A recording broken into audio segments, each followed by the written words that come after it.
इस वीडियो में 111 का अभाज्य गुणनखंड निकालेंगे और देखेंगे कि 111 का अभाज्य गुणनखंड यानी कि प्राइम फैक्टर्स क्या होता है। तो देखिए, इस संख्या को यहाँ पर कुछ इस तरह से लिख लिया है। अब इस संख्या को अभाज्य संख्या से घटाना होता है।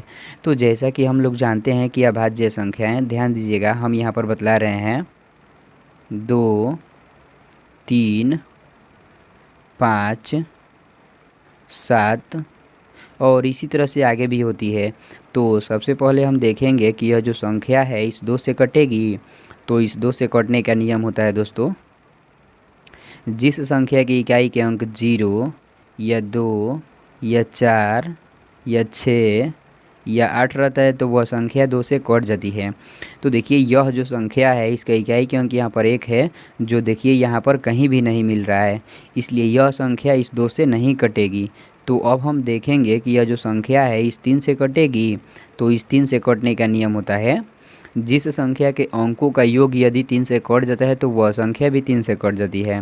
तो देखिए, यह जो संख्या है इसका अंक है पहला 1 और दूसरा अंक है 1 और तीसरा अंक भी 1 है।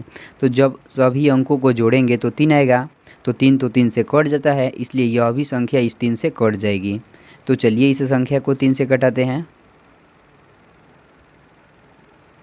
हमारे साथ दोस्तों आप लोग यहाँ पर कटाना सीखिएगा। देखिए, यहाँ पर पहले 11 है, तो यह 11 इस 3 से पूरी तरह से नहीं कटेगा, इसलिए ये 11 से कम 3 बार में 9 ले जाएंगे और इस 11 में से इस 1 के पास 2 हासिल चला जाएगा, तो यह 21 हो जाएगा। तो यह 21 इस 3 से 7 बार में कट जाएगा, क्योंकि 3 7 21 होता है। यहाँ पर 37 आ गया, तो 37 एक अभाज्य संख्या है, इसलिए 37 को 37 से कटा देंगे तो यह 1 बार में कट जाएगी। अब कुछ इस तरह से हम यहाँ पर लिख लेंगे 111। देखिए, 111 जो यह संख्या है एक बार 3 से कटा है और एक बार 37 से कटा है, तो इन दोनों को यहाँ पर गुणे के रूप में लिख लेंगे 3 गुणे 37।